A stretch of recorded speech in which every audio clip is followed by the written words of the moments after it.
नमस्कार दोस्तों, government job में सारे यूट्यूब चैनल में आपका भी बहुत स्वागत है। और हमेशा की तरह आप रूबरू हो रहे हैं अपने चित परिचित दोस्त मेंटर एवं एजुकेटर एपी सर के साथ। तो चलिए दोस्तों, आज की जो है हम अपने सेशन की शुरुआत करते हैं।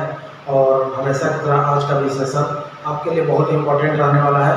और इम्पॉर्टेंट क्यों ना हो, जैसा कि आज जब ये वीडियो बन रही है आपको पता ही है कि ये जो है 31 मई का डेट है। और जैसा कि आप जानते हैं कि 31 मई को मतलब हाईकोर्ट में इस मतलब लेखपाल से संबंधित एक रिट की सुनवाई हुई थी।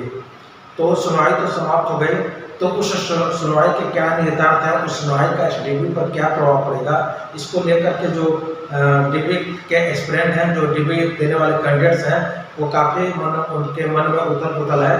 तो इसी संदर्भ में आज का जो सेशन है इसी को समर्पित है। आपकी जो भी जिज्ञासाएं हैं उसका जो है एक सार्थक आंसर जो है इस सेशन के माध्यम से आपको दिया जाएगा। आप जो है इस वीडियो में लास्ट तक बने रहिए। तो चलिए दोस्तों, हम अपने जो है सेशन की शुरुआत करते हैं। और सेशन में दोस्तों आज जो है खास ये है कि इसमें आज हम मुख्य रूप से 2 टॉपिक पे चर्चा कर रहे हैं। टॉपिक्स क्या है कि 30 मई के कोर्ट आर्डर का लेखपाल भर्ती पर प्रभाव और क्या अपडेटेड जुलाई में नई होगी। दोनों मतलब ये जो आपके दोनों क्वेश्चन है, दोनों इशू हैं, एक ही मुद्दे से संबंधित हैं। एक ही मुद्दे मतलब दो जो कल केस लगी थी, दोनों इसी पे समर्पित हैं।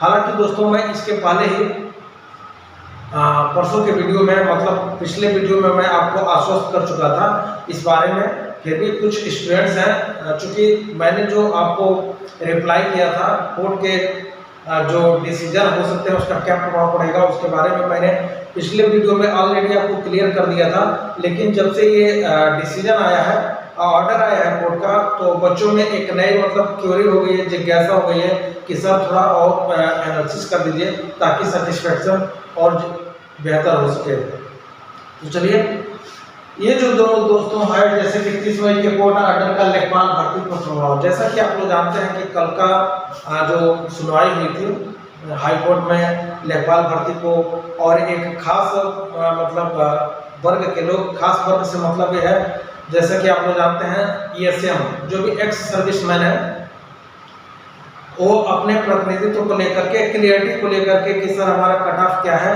कई पहलुओं को लेकर के, जैसे कि मैंने पिछले वीडियो में बताया था कि जैसे कि उन्होंने सचिव जी से भी मिला था UPSSC के कि सर हम लोग को मतलब केवल पॉजिटिव नंबर पे है, मतलब 0 से 1 नंबर जिनके भी पॉजिटिव थे उनको मेंस के लिए बुलाया गया। लेकिन आखिर क्या ऐसी बात हो गई कि जो डीबी के लिए कट ऑफ हम लोग का है 66 पॉइंट समथिंग है।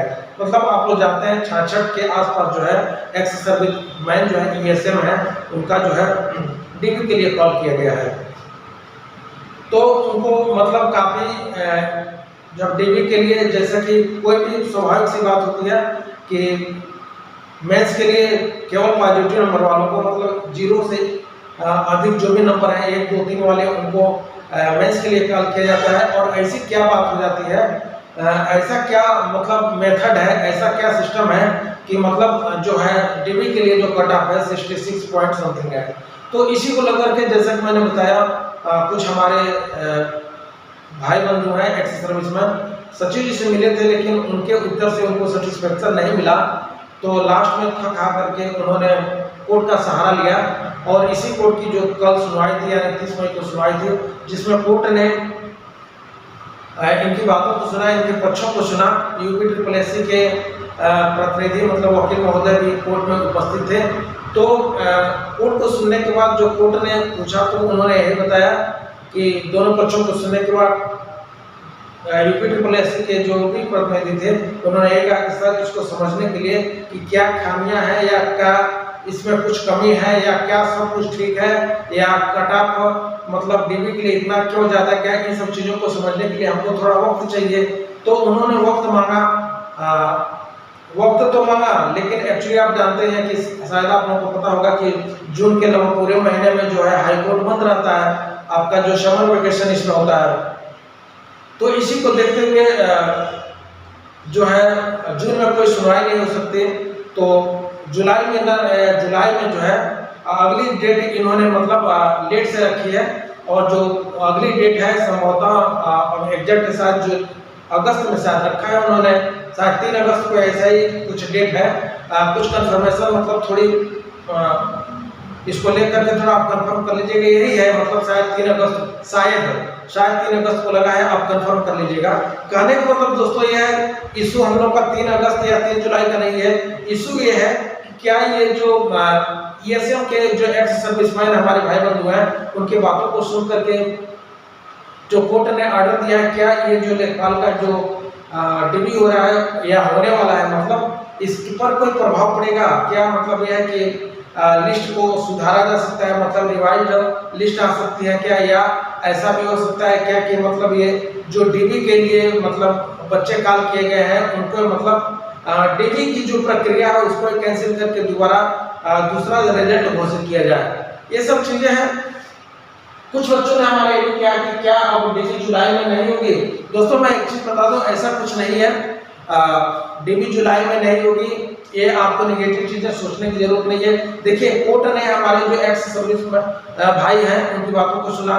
निश्चित रूप से अगर किसी को लगता है कि हमारा प्रतिनिधित्व उचित नहीं है या हमारे साथ कुछ अन्याय हो रहा है तो कोई भी कोर्ट में जा सकता है। और अगर जो है UPSSC ESM जो भाई बहन है, जो भाई बंधु हैं, उनको संतुष्ट नहीं कर पा रहा है तो निश्चित रूप से वो कोर्ट में जाएंगे। भाई अगर सचिव महोदय हैं, जो उनका दायित्व बनता है कि वो जो उनके क्वेरी हैं, उनके जो क्वेश्चन है उनको सॉल्व करें।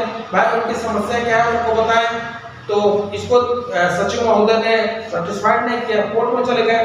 कोर्ट में सीधी सी बात है भाई, इसको अपने प्रतिनिधित्व को लेकर के कोई डाउट होगा तो कोई कोर्ट जाएगा ही, निश्चित रूप से हो गए, तो इसमें कोई समस्या नहीं है। लेकिन मैं एक चीज बता दूं कि हाईकोर्ट ने जो ऑर्डर दिया है उसमें किसी तरह से कहीं भी स्टे का उल्लेख नहीं किया गया है कि ये भर्ती प्रक्रिया में है रोक दी जाए, स्टे नहीं दिया गया है। इसलिए आप लोग परेशान न होइए। देखिए ये जो है डीबी जो होने वाली है अपने तय समय से, कहने का मतलब जो है अगर UPSSC चाहे जब चाहे आपके लेखपाल डीबी की प्रक्रिया शुरू कर सकता है, डेट दे सकता है, उसके प्रोसीजर को आगे बढ़ा सकता है। कारण यह है कि किसी भी तरह से स्टे जो है, किसी भी तरह का स्टे हाईकोर्ट के द्वारा नहीं दिया गया है। तो इसमें जो है UPSSC स्वतंत्र है, जब चाहे डीबी करा सकता है। अगर UPSSC चाहे तो जून में भी करा सकता है, जुलाई में भी डीबी करा सकता है। वैसे जून में तो उम्मीदें कम है, जुलाई से उम्मीदें ज्यादा थी। तो कहने का मतलब है कि आपके डीबी पर जो भी जुलाई में संभावित मतलब तिथि है उस पर कोई प्रभाव नहीं पड़ा है, कोई स्टे नहीं है। इसलिए आपको परेशान होने की जरूरत किसी भी तरह से नहीं है।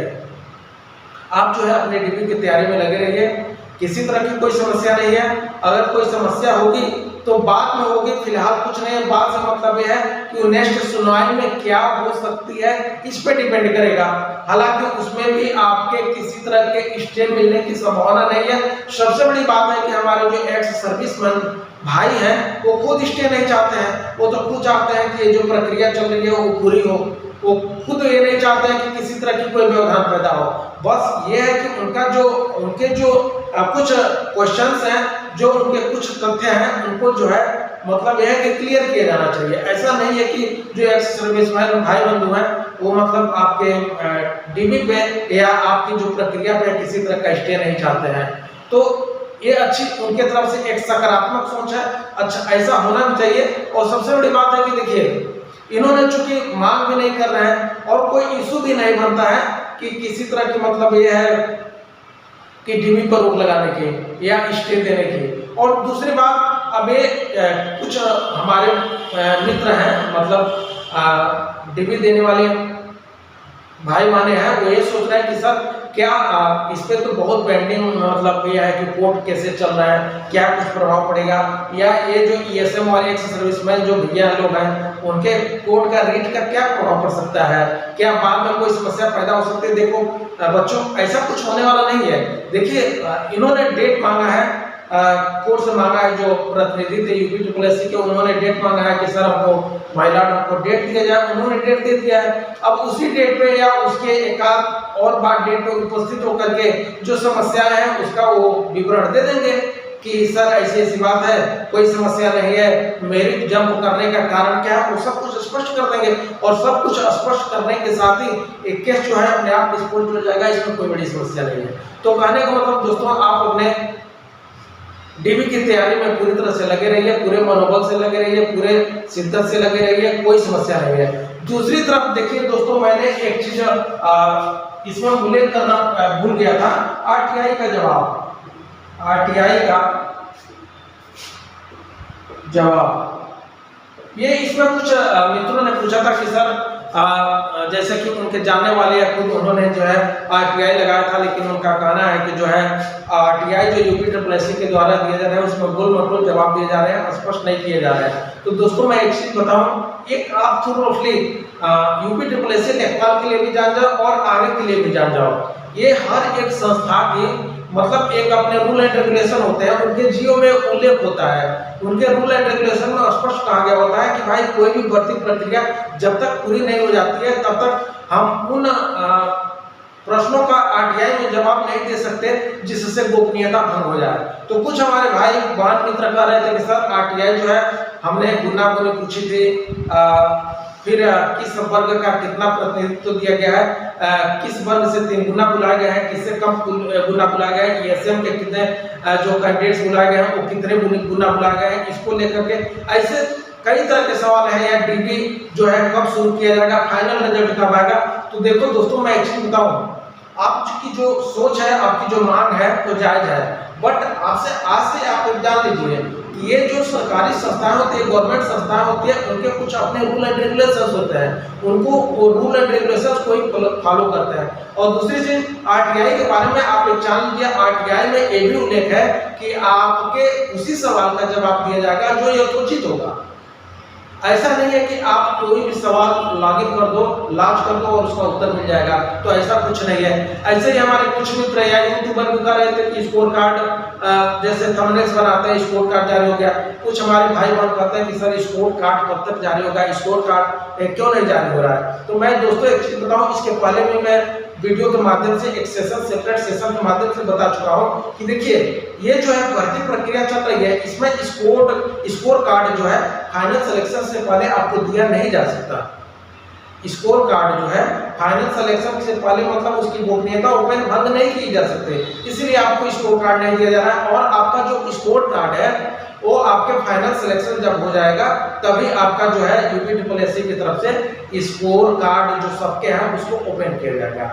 तो ये आपकी ये मांग कि स्कोर कार्ड मतलब ओपन किया जाए, स्कोर कार्ड दिया जाए, ये फिलहाल संभव नहीं है। ये मेरे वजह से नहीं, देखिए आपके मांग के साथ मैं हूँ, आपका मैं समर्थन कर रहा हूँ, लेकिन रियलिटी यही है कि यूपीएससी इसको देगा नहीं, चाहे आरटीआई का जवाब हो, आपके आरटीआई का मतलब मांग हो आरटीआई के थ्रू या फिर वैसे मांग हो, वो यूपीएससी आपको उपलब्ध नहीं कराएगा, क्योंकि उसके अपने रूल एंड रेगुलेशन है और उसी को फॉलो करेगा। आप चाहे आरटीआई से जवाब मांगो या फिर अपील करो, तो उससे मतलब इसके निहितार्थ यही है आरटीआई के जवाब के। तो उम्मीद है कि दोस्तों आपको जो 2 क्वेश्चन हैं 30 मई के कोर्ट के आर्डर का प्रभाव जुलाई में जो संभावित डीपी है उस पर उसका क्या प्रभाव पड़ेगा मैंने क्लियर कर दिया। लगे हाथ आपके एक और प्रश्न को भी क्लियर कर दिया आरटीआई के जवाब का। आरटीआई के जवाब की भी उम्मीद है कि आप मैं क्या कहना चाहता हूँ वीडियो के माध्यम से आप समझ गए होंगे। तो चलिए दोस्तों, उम्मीद है कि आज का जो सेशन था आपके लिए मीनिंगफुल सार्थक रहा होगा। किसी तरह की कोई समस्या है, डाउट कुछ भी रह जाता है तो आप जो है कमेंट के माध्यम से पूछ सकते हैं। यथाशीघ्र हम कोशिश करेंगे कि यथोचित जो है आपके कमेंट का रिप्लाई किया जाए। और बहुत विशेष परिस्थितियों में भाई आपकी आज़ादी है, आप हमको समय समय पे मतलब जहाँ तक कम से कम हो सके आप फोन भी कर सकते हैं, लेकिन वो आपका मतलब एक शॉर्ट टाइम के लिए होना चाहिए और बहुत रेयर कंडीशन के लिए होना चाहिए जो जिससे कि आपकी समस्या का समाधान हो पा रहा है। तो चलिए दोस्तों, इसके साथ उम्मीद है कि आपके लिए ये जो सेशन प्रभावी रहा होगा। इसी के साथ जो है आज के हम इस सेशन की समाप्ति करते हैं और नेक्स्ट सेशन में एक मीनिंगफुल सार्थक वीडियो के साथ आपसे बहुत जल्दी रूबरू हो रहा है। तब तक के लिए सबको जय Hind, have a nice day, thank you.